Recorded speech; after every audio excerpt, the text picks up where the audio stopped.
የራቆት ቪዲዮ ፎቶ ከዚህ በፊት ብዙ ነገር ሲያደርጉት ዳኒ ሜሪ ሩታ ሆኖ ሲያደርጉት አብርሃም ከሷል አልከሰሰም። እሷ ግን የሆነ ነገር ባየሽ ቁጥር ልጁን ይዞ ስለሄደ ብቻ የራሱን ልጅ ነው አይደል የሌላ ሰው ልጅ አይደለም ይዞ ሄደ ለማስከሰስ ወይ ለማሳሰር ሮጣ ትሄዳለች። እኔ እውነት አልመሰለኝም ነበር ካሌብ ልንገር አይደል ማን የሚያስከስሰው ነገር ፈርቶ እንዲመልስላት መስሎኝ ነበር። ግን ደግሞ አሁን የእውነት ታስከስሰው እንደሆነ ሰምቻለሁ።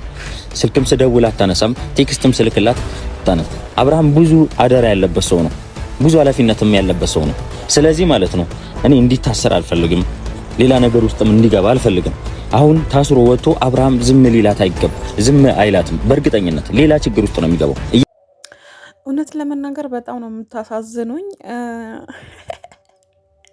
አብርሃም እንትን ካለ እንትን ይላል። ሩታ ሲጀመር አብርሃም ለማስቀየም የምትሄድበት በጣም ከፍተኛ ጥረት ነው ያላት። በመቀጠል ደግሞ እናንተ መታሰር ሰው በጣም እንደተናደደላችሁ አታቁም። የምሬ ነው። በጣም አታቁም። መታሰር እውነትም እንትን ጅሎች ሆናችሁ እኮ እግዚአብሔርን። መታሰር ቀልድ ነው እንዴ?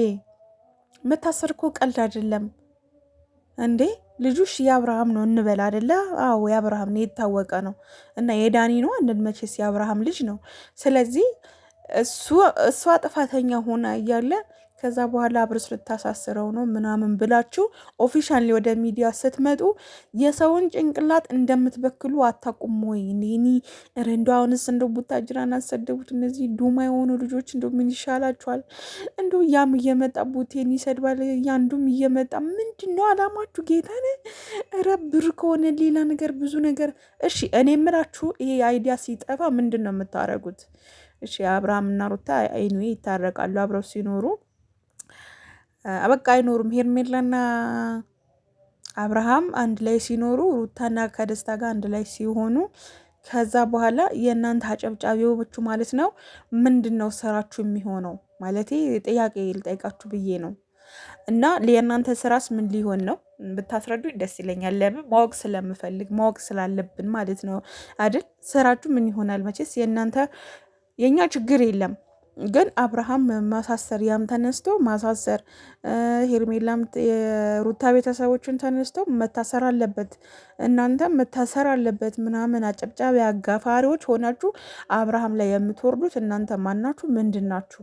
ሲጀመር ልጄ ነው ብሎ እሷ እኮ ብትከሰው እኮ ምንም ተቀባይነት የላትም። እውነት ለመናገር ሩታ አብርሃምን ብትከሰው በምንም አይነት ተአምር ተቀባይነት አታገኝም።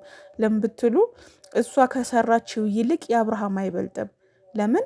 አንደኛ ባለትዳር ሆና እንደዛ ያስኩብህ ስትል፣ ሁለተኛ ከጓደኞቿ ጋር ስታዋርደው የነበረውንስ አይጠቀስም ወይ? ምንድን ነው የምትሉት? ጌታ ሆይ ድረስልኝ። አሁንስ ጌታ ሆይ ድረስልን ማለት አሁን ነው። የምሬን ነው። እና በጣም ነው የምታስቁኝ። ለማንኛውም መታሰር እያላችሁ የአባቴ አምላክ ይሰራችሁና መታሰር ቀልድ አይደለም። እሺ ሰምታችኋል። መታሰር ዝም ብሎ ቀልድ አይደለም። መታሰር ዋጋ ያስከፍላል። አብርሃም ይታሰር የምትይ እያንዳንድሽ እግር ነው የምትበዩ። መቼም አይታሰርም። አብርሃም ከታሰረ ሩታም ትታሰራለች። ምክንያቱም ለባለትዳር ጥሩ ነገር አላስተላለፈችም ነው ማለት ነው። እኔ ከሷ ህገ ወጥና ዝሙት ነው መማር የተማርኩት። ማሳሰር ካለብን እንደው ሩታ ነው የምናሳስረው እንጂ አብርሃም አይደለም። አብርሃም ልጁን የቀመው ለምን? ልጁ አጉል ቦታ እንዳይወድቅበት። ካላስ ከእናት ጋር መለየቱ ነው ጥፋቱ። ያ ማለት ጥፋተኛ ነው።